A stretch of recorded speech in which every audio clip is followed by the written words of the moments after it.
and further extended his support to society by financing the education of hundreds of students, including orphaned children. He was equally devoted to fostering peace and promoting community development through dialogue, economic empowerment, and support for sustainable livelihoods.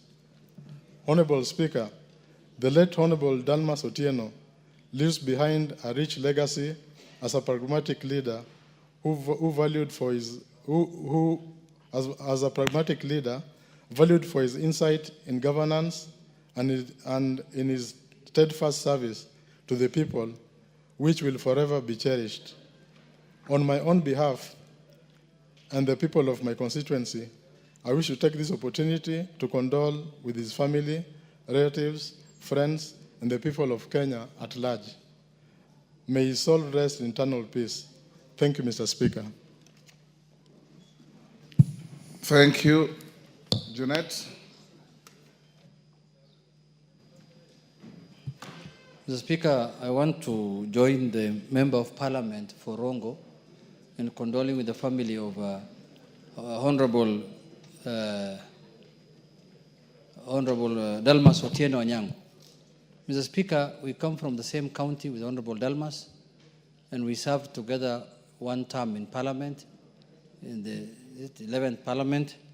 And Mr. Speaker, that is a man who had a very distinguished career in public service. Mr. Speaker, and he was one of the most astute politicians that this country has produced. Mr. Speaker, he was the Member of Parliament, I think, for Rongo for, I think, 3 or 4 terms. And I'm sure you have served with him also in Parliament, and I'm sure he was your friend. Mr. Speaker, he was a very friendly person. I remember a famous speech of his that he made in this house in the year 2015 or 14. I can't remember the exact date. I was also in Parliament.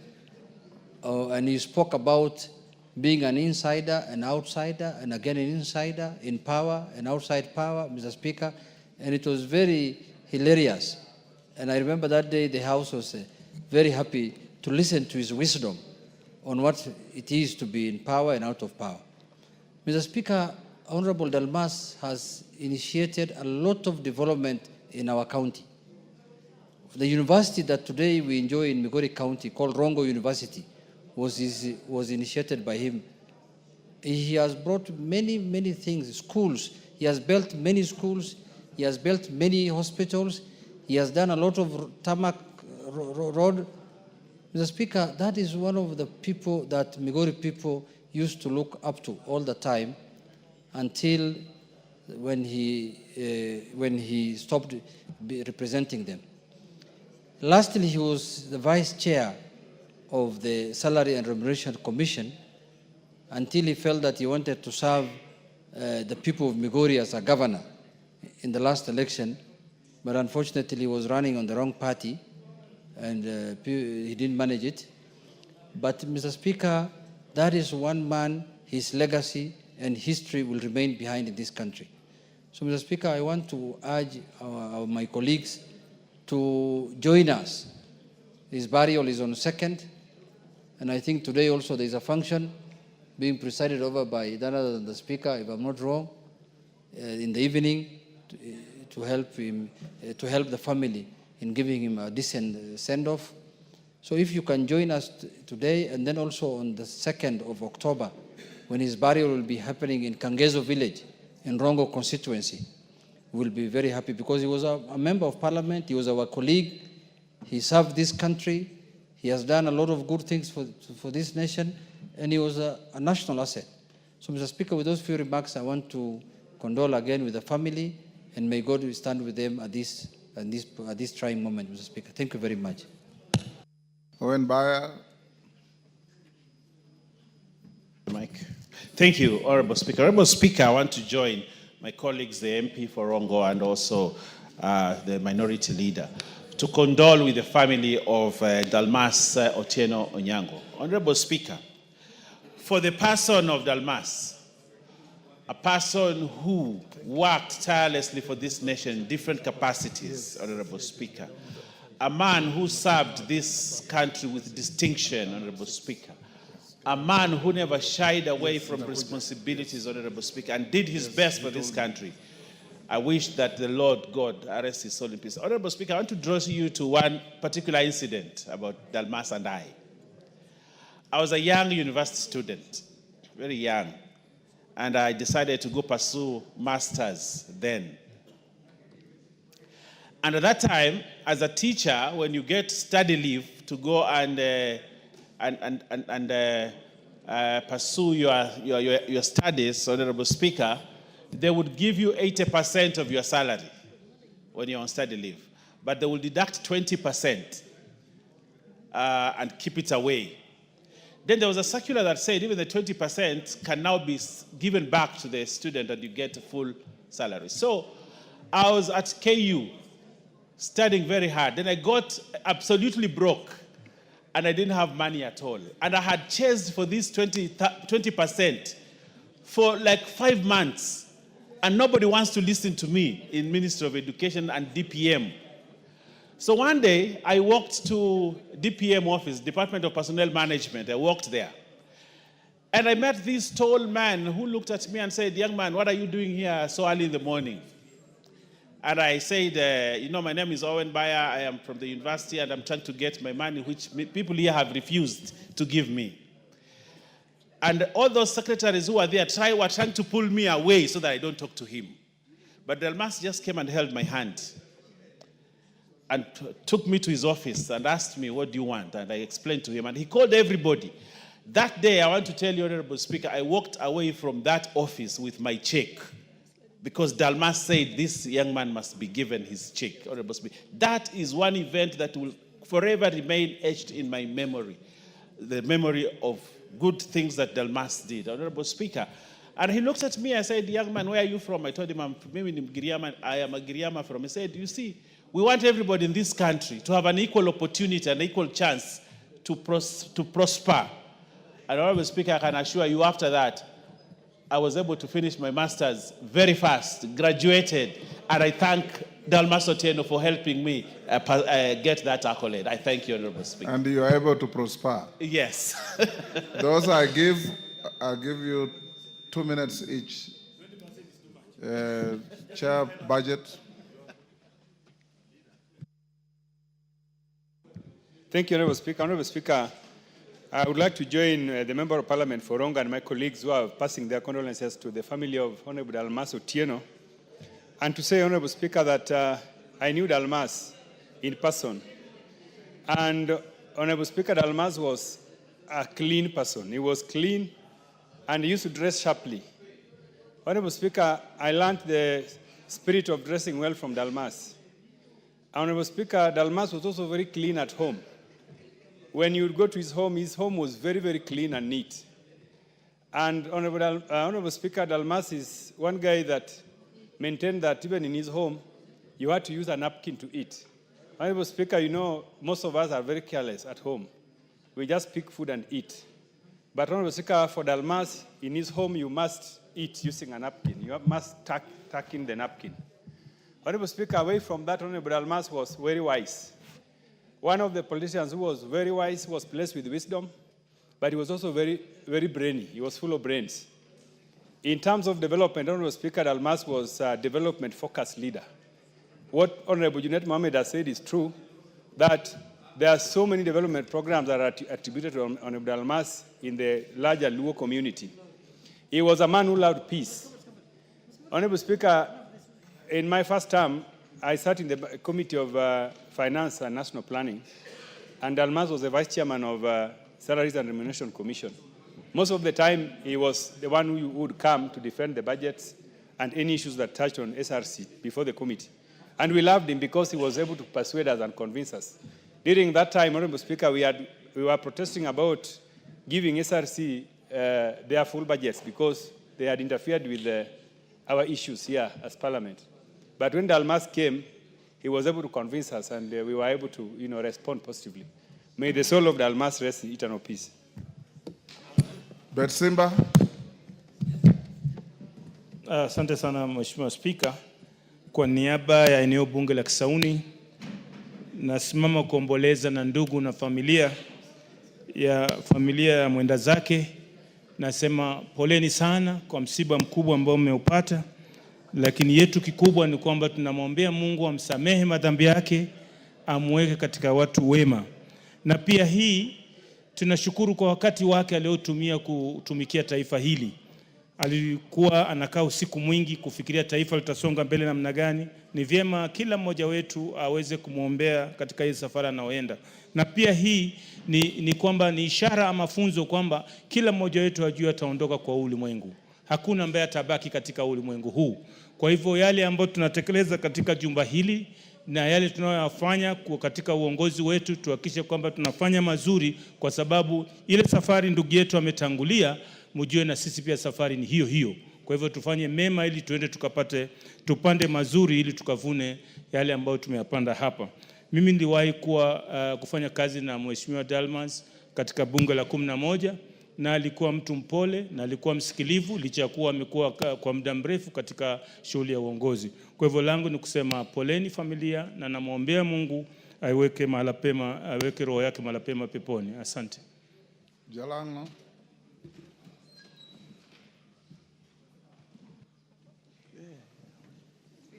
Thank you so much, Mr. Speaker, for giving me this opportunity to also mourn one of the key pillars of our community, the Luo community, and its leadership.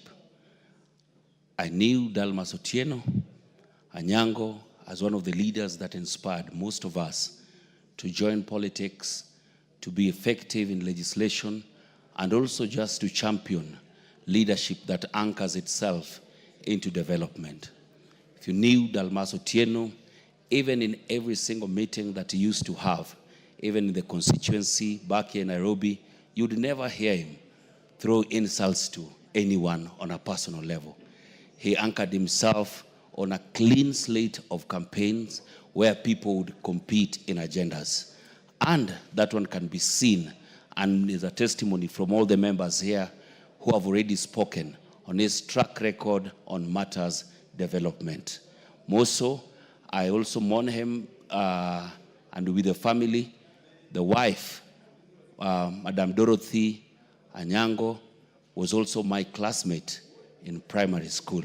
So just not mourning the leader himself, but we are also mourning much more of a family member. May his soul rest in peace. And see you guys in Kangeso on the 2nd for the burial. We'll also join you today, Mr. Speaker, sir. Martin. Thank you, Mr. Speaker. Mr. Speaker, we have lost quite a wonderful visionary leader, Dalmas Otieno Anyango. Mr. Speaker, on behalf of Mdewa community and my family, I'm not just offering because he came from Rongo, but he's also a relative. Dalmas was married, first wife was from Mdewa, Kanyamua, actually my home, my village. But I want us to condole him and remember what he stood for. As young people, we really aspired Dalmas because he went to Makerere. And you know, those days, the class of university was that. And to get a degree was something. He was a scholar, experienced, and educated. But one thing that we can always celebrate as people when we are still on the planet Earth is how to exercise power through humility. That is what he was. Clean politics, never abused anybody. I want to urge the family to stay strong. May God give them the strength. It is a difficult time, but through God's grace and power, they will see this through.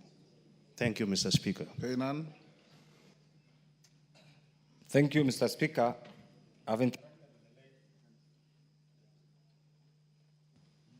Dalmas, as a businessman under the BT group of companies, I've also interacted with him as a minister, as a member of parliament, and finally as a commissioner with the SRC.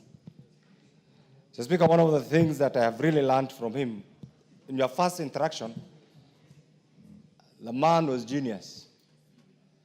Even if you had a debate on an altercation with him, the first thing is he will humble you with his infectious laughter. Before even you commence the issue, you're already humbled. And one of the things that I have learned also from him is in politics, remember, the political class are always second to your family members. So what Dalmas will do, he will say, this is politics, and you know the background, how the politics was a bit hostile at the times. He will say, this is any politician is a member of his extended family. Mr. Speaker, later on when he became a member of the SRC, he acted as a critical link person between the institution of parliament and SRC, and finally helped us solve some of the problems that has been affecting the institution of parliament. So to the people of Rongo, to the family, and to all friends, we say Pole, and I'm sure God has a purpose for everything. Poleni. Member. Thank you, Honorable Speaker. I interacted with Dalmas not as a member of parliament, but on the streets the days when the teachers would go on strike every December. And when he was in the public service, he's the one who actually gave teachers study leave with pay that leader talked about. And then number two, when he noticed that the government was not able that time to pay pensioners, we still have the same challenge. He extended the retirement age from 55 to 60 because he said those 5 years, these people are still too strong and they should work. Number three, he's actually the man who founded what we are now having as the public service superannuation scheme, the contributory pension scheme for both public service teachers and the police. And when we met him, we were a very hostile group of trade unionists, but he humbled us with his geniusness, and we were able to accept, and it's working. Finally, there's a time when we had actually hidden some document from government, yet the government has signed it. It was called legal notice number 116. And yet teachers would go on strike because of legal notice number 534. Dalmas, in one of the sessions that we were negotiating, walked in with legal notice number 116, and all of us just went away and we called off the strike. We can never forget Dalmas. He was a genius, a real serious public servant, and we remember him for that. May the people of Rongo, we take our condolences to the people of Rongo as they mourn Dalmas Otieno, a very brilliant son of Kenya. Kamkunji, member. Thank you, Mr. Speaker, for giving me this opportunity to contribute to this obituary of our colleague, late colleague, Dalmas Otieno. I had the opportunity to serve in this chamber in the 10th and the 11th Parliament. And although he was senior to me, I had a very good relationship in which I really had the opportunities to have conversations. And he was always a very good listener. And I had learned a lot about his experience as a former cabinet secretary in the Kenyan government, and the reforms and the ideas he brought to those ministries, which had changed the bureaucratic structure and the work of those ministries to serve the Kenyan people much better. The other thing that I also learned while he was here is that he was a gifted man. He had the gift of the gab. He was a great orator who could express himself very fluently and very clearly. And it was wonderful to see how he used this particular chamber to articulate his ideas as well as serve his constituency.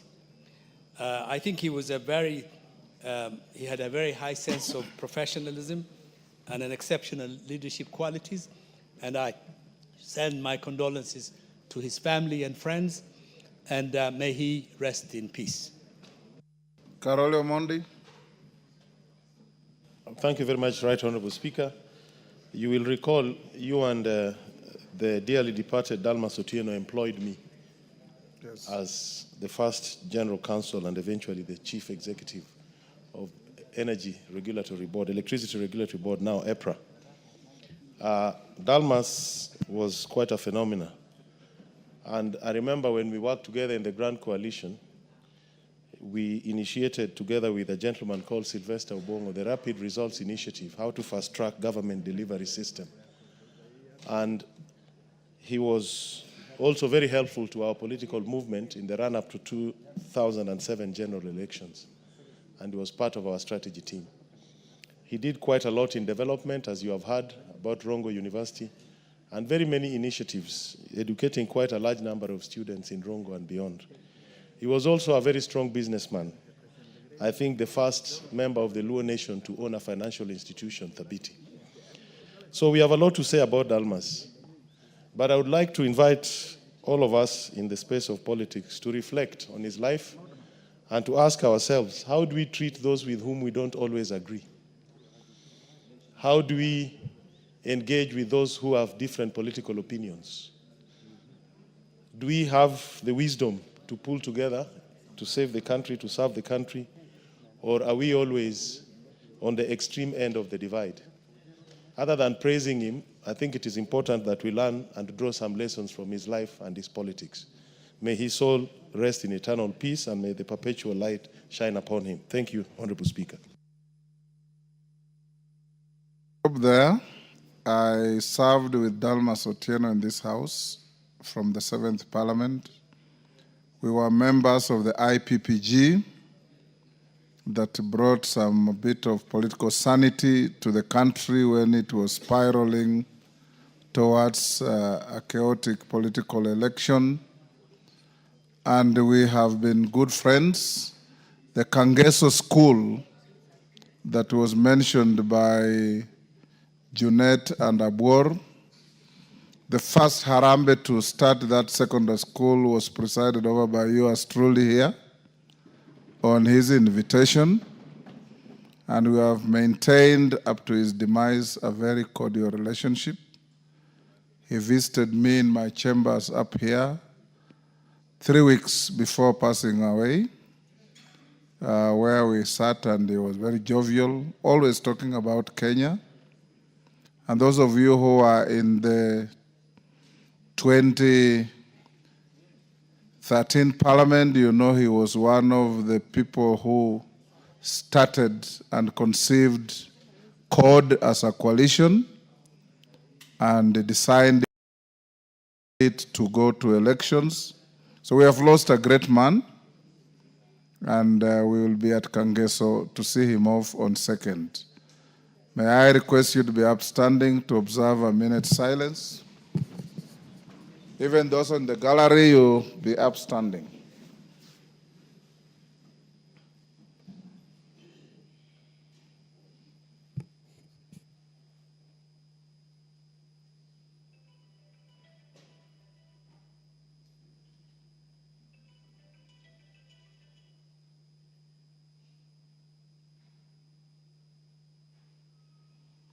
May his soul rest in eternal peace. Amen. Next.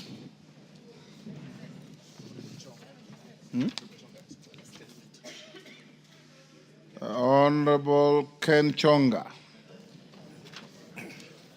Thank you, Speaker. It's a request for a statement regarding delayed payment of pensions under the National Water Conservation and Pipeline Corporation Staff Superannuation Fund.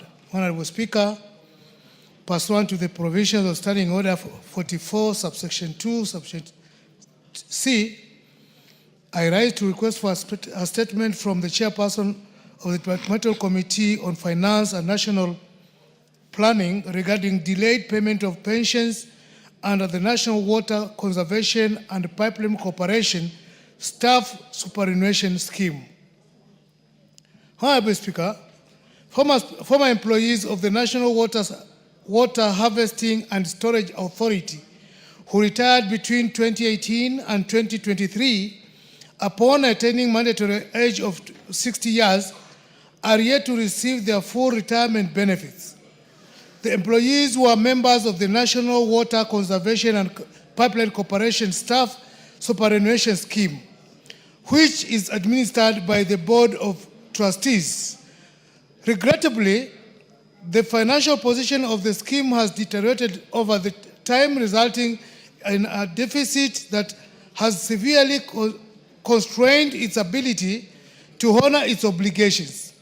As a result, retirees are only paid 40% of their accrued retirement benefits, leaving 60% as an outstanding balance. Honorable Speaker, the affected retirees have made numerous efforts to seek redress by engaging both the Retirement Benefits Authority and the National Treasury in the hope of compelling the scheme to release the outstanding balance of their benefits or institute installment payments under a remedial plan, but these efforts have been futile as they remain unpaid to date. These retirees, many of whom lack an alternative source of income and still have dependents to support,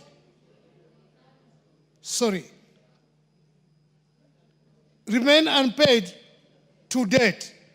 These retirees, many of whom lack alternative source of income and still have dependents to support, continue to face severe financial hardships and uncertainty. Honorable Speaker, it is against this backdrop that I request for a statement from the chairperson of the Departmental Committee on Finance and National Planning on the following. 1. The measures that the Retirement Benefits Authority to cause the National Water Conservation and Pipeline Corporation Staff Superannuation Scheme to pay the remaining 60% balance of the retirement benefits to those that retired between 2018 and 2023. 2, clarification on whether funding requests by the National Water Harvesting and Storage Authority to bridge the deficit and facilitate full payment of retirees' dues was approved and disbursed by the National Treasury.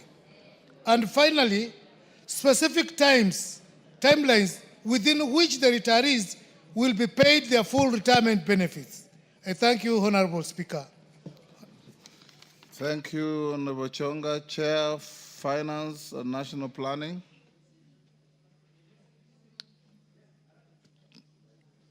Chair, Wapi Molo. Owen Bayer, can you inform him to bring a response in 2 weeks? Much obliged, Honorable Speaker. Honorable members, before we call the next order, in the public gallery, I want to acknowledge Kabiro Secondary School from Dagoretti North, Nairobi. On my behalf and on behalf of the House, we welcome the students, their teachers, and those accompanying them to the House of Parliament. Thank you. Next order. Yes, Elachi, hold on. Member for Dagoretti North. Thank you, Mr. Speaker. Just to request that to allow me to just welcome Kabiro into the August House and to tell them that we welcome you. As our children, as our sons and daughters, I think the most important thing when you come into this house is you look at how many of us are from the different regions we come from and learn a few lessons about our values and, more importantly, respect. Because I know nowadays we have a big challenge with our children. I know we are good in academics, but today I pray to you that one thing you'll remember for many years and that will take you so far is where the day you remember the simple words of respect, thank you, and you can hear how honorable members, they stand, they appreciate. Before you speak, you give honor to the speaker who sits in the chair. But you'll also learn another lesson, that all of us have come from far. Each of us here have a story. So your story one day will be told when you are seated in this house. I want you to look at where you are and claim in your heart that one day you'll be the Member of Parliament of Dagoretti North and you'll come here to welcome others and you will indeed confirm to them that you have a honorable member who is a mother, but who is also very strict in discipline, and you know that. So I wish you well, all of you, and we want to wish also your Form 4s well as they go to do their exams. God bless you all. Thank you, Speaker. Thank you, Mama Dagoret. Owen Bayer. Thank you, Honorable Speaker. Honorable Speaker, I take this opportunity to thank you for giving me this opportunity and give information that was sought by the Honorable Clive Gesairo on the matter of the Constituency Development Fund, the NGCDF, Honorable Speaker. Honorable Speaker, I had an engagement with the Minister, the Honorable Minister for Finance, Treasury, the Honorable John Badi, and he had this to say. One, he said that the 58.8 billion for CDF will be disbursed before the 30th of June, notwithstanding the court process. So before... 30th of June? We are in September. No, 30th of June, the question was, would that money be disbursed before the deadline of the court? So okay. Before that, all the money will have been disbursed. That is one. Secondly, he said that from October, that is next month, Treasury will be disbursing a minimum of 7 billion per month. Okay. So that's what Treasury, the Honorable John Badi said. So from next month, we'll be receiving the 7 billion. Yes. Billion. Until he finishes disbursing the whole amount, Honorable Speaker. So that is the second thing he said. He said the third, the CS Treasury has expressed willingness to appear before this House. Anytime he'll be required to come to give a full statement on his plan on how to disburse the bursary in spite of the court ruling and the court deadline of 30th June 2026 on the same manner. So, Honorable Speaker, that is the information from, but he is committed to ensure that CDF works as he subscribes to the fact that he was a member of parliament and he knows how CDF helped his people, and therefore he will continue to support and help to ensure that CDF succeeds. Honorable Speaker, that is the statement.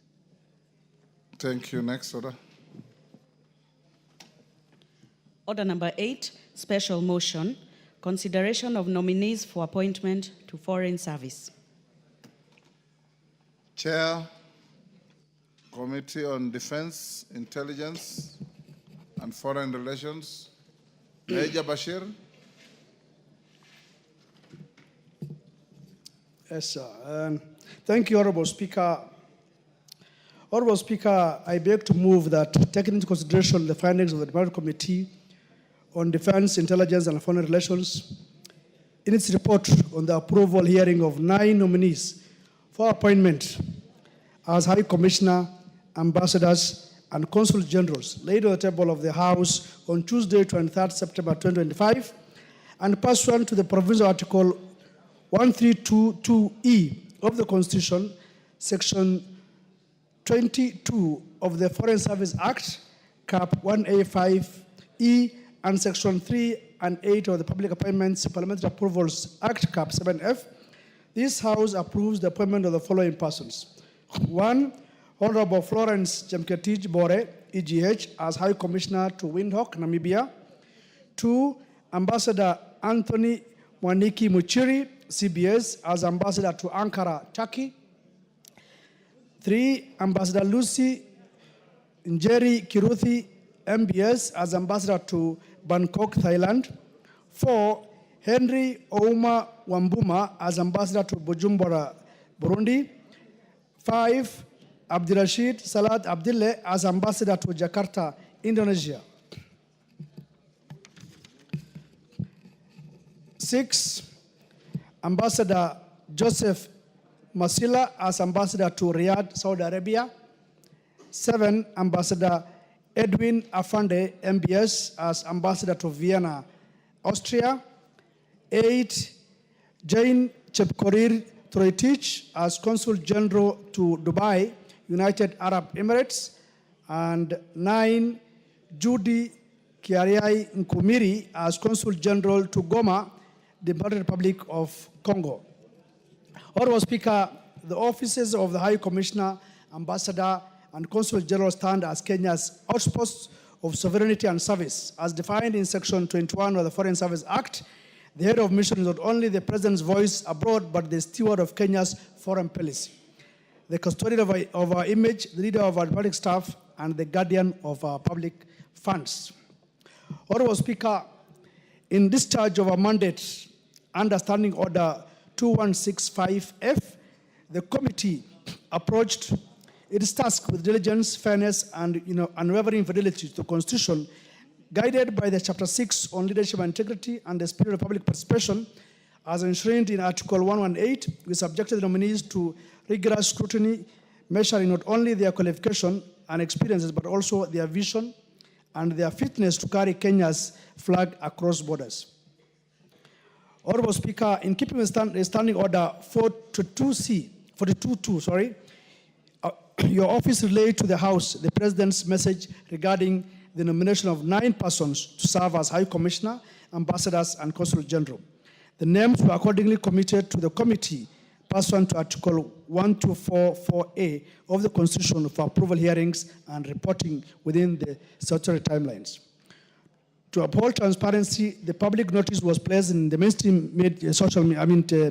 dailies on Saturday, 23rd August 2025, inviting written memoranda on the stability or otherwise of the nominees as required under Section 6(9) of the Public Appointments Parliamentary Approvals Act and Article 118 of the Constitution. Honorable Speaker, no memoranda was received opposing the approval of any of the 9 nominees. However, the committee received an email from one Kevin Wanzala concurring with the nominations and urging for regional balance in future nominations. The email was not a statement on oath contesting the stability of the nominees as required by Section 6(9) of the Public Appointments Parliamentary Approval Act, Cap 7F.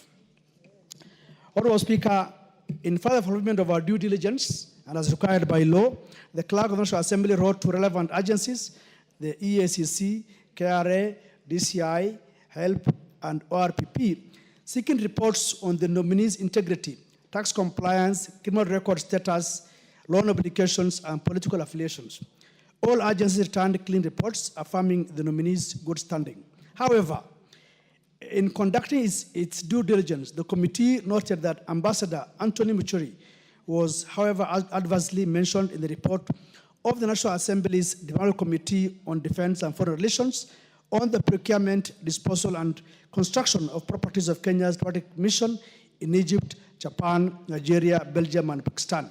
The report recommended that necessary action be taken by the relevant authorities at that time against him and others considered key architects in relation to the purchase of property for the embassy in Tokyo. Subsequently, the nominee was charged with the offense of abuse of office in procuring the Tokyo embassy property without following due process in anti-corruption case number 2 of 2013. He was, however, cleared of all charges for lack of evidence. Honorable Speaker, the committee conducted oral hearings on Wednesday, 3rd and Thursday, 4th September 2025, evaluating each nominee's academic credentials, professional record, integrity, nomination procedures, and overall stability as required under Section 6 and 7 of the Public Appointments Act. Honorable Speaker, following this exercise, the committee made the following observations. Each nominee, 1, is a Kenyan citizen and has no dual citizenship in fidelity to Article 78 of the Constitution. They each gave solemn assurance to engage in no other gainful pursuit, placing public duty above private interest in keeping with Article 771. 3, none holds political party office, reflecting impartiality and alignment with the spirit of Article 77(2). They affirmed their adherence to Articles 77 and 76 of the Constitution, vowing to uphold ethical conduct and to disclose and manage any potential conflict of interest. And 5, all 9 nominees demonstrated their competence, integrity, and preparedness worthy of service to the Republic of Kenya while serving out there in the missions. Honorable Speaker, and just a brief on each of the nominees, just as a recap. and Honorable Florence Chapkatich Bore. Honorable Bore is assistant public servant who has served the country both as a legislator, that is as a county MP for Kericho County, and as a cabinet secretary, Minister of Labor and Social Protection. Honorable Bore holds a Bachelor of Education Arts from Moi University and a diploma in education from Kagumo Teachers Training College. Her early career was in the teaching profession before she transitioned into public service and politics. On the question of integrity, the committee confirmed that clearance from all required agencies, EACC, KRA, DCI, HELP, ORP, and CRB, with no adverse reports. Her record is clean and she stands fit to fly Kenya's flag abroad. She presented a vision to deepen Kenya-Namibia relations by pursuing bilateral labor relations to protect Kenya's migrant workers in Namibia's growing sector, such as mining, hospitality, and education. She has previously served as the Cabinet Secretary for Labor, and she stands an expert on that matter. Number 2 is Ambassador Anthony Mwaniki Muchiri, nominee for ambassador in Turkey, Ankara. Ambassador Muchiri appeared before the committee in compliance with Article 78, 1 and 2 of the Constitution. He confirmed that he is a Kenyan citizen and does not hold dual citizenship. He's a current chairperson of the Public Service Commission and president of the Association of African Public Service Commission. He previously served as Kenya's ambassador to Cuba and Libya, deputy chief of mission in Egypt, and in senior position at the Ministry of Foreign Affairs. His record includes overseeing the establishment of Kenya's mission in Havana, coordinating evacuations of Kenyans during the Libyan crisis, and strengthening Kenya's presence in Latin America and Caribbean. On integrity matters, as I mentioned earlier, and certainly has been charged before, but he was released on lack of evidence, and so therefore he still stands in good chance to represent Kenya. The nominee presented a vision to expand Kenya-Tokyo relations through enhanced defense and security cooperations, particularly in training, technology transfer, and peacekeeping. On economic diplomacy, he pledged to address Kenya's trade deficit with Turkey by promoting export, such as tea, coffee, leather, and textiles. The committee therefore recommends his appointment as ambassador to Ankara, Turkey.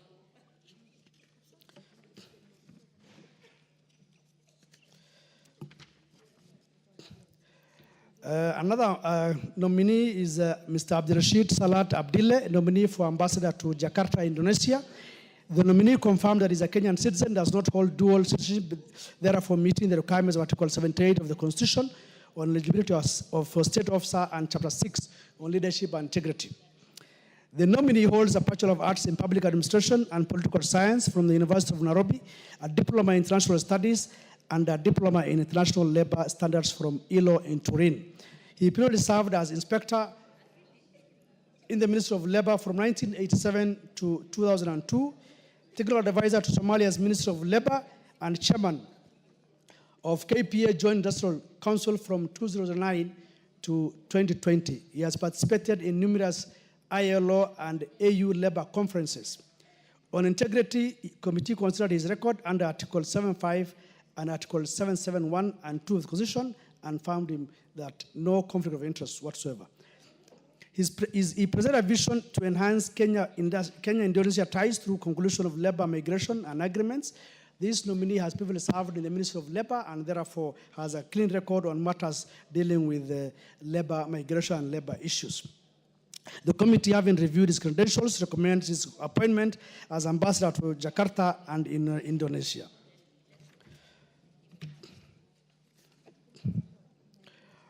Honorable Speaker, in conclusion, and I'm sure the members will agree that the report is detailed for each of the members, and I didn't want to belabor on each specific individual. However, in conclusion, by recommending the approval of these nominees, we are persuaded that they possess the requisite academic credentials, professional competence, integrity, and leadership vision to serve Kenya's envoys abroad. They stand ready to carry that mantle with dignity and purpose. Honorable Speaker, I beg to move and urge this House to adopt the committee's report. I now respectfully invite Honorable Martha Wangare to second this motion. I thank you. Member for Gilgil. Thank you, Mr. Speaker. I rise to second this report. And Mr. Speaker, from the start, I would not want to repeat what the mover has said, but allow me to give exactly what we were looking at in this approval hearing. Mr. Speaker, we were looking not just at the qualifications, we were looking at the integrity and their background. We were also evaluating the fitness for that role. And on this, Mr. Speaker, you remember we have in this parliament actually denied a posting to a nominee to the DRC because we felt they are not fit, they did not understand their role, and they were not going to add value in terms of our trajectory as a country, to stamp our sovereignty, and to also stamp our regional integration, intra and outside this continent, Mr. Speaker. Mr. Speaker, this list from the President was, as has been highlighted by the mover, had 9 nominees. Mr. Speaker, it has been my personal view and that of many other members of the committee that even as we get nominees, we must also consider career diplomats for these opportunities, because there are those people who work in the Ministry of Foreign Affairs, work many years and never get to actually go to the ultimate representing their country in missions, Mr. Speaker. I would want to thank the President on this list specifically because he has actually taken cognizance of that. And out of these 9 nominees, 5 are actually serving career diplomats, one being the Ambassador Anthony Mwaniki, who is the current chair of the Public Service Board. We have the Ambassador Lucy Njeri Kiruthu, MBS. We have Ambassador Joseph Masila. We have Ambassador Edwin Afande, MBS, and Madam Jane Jepkorir, who are a part of this list.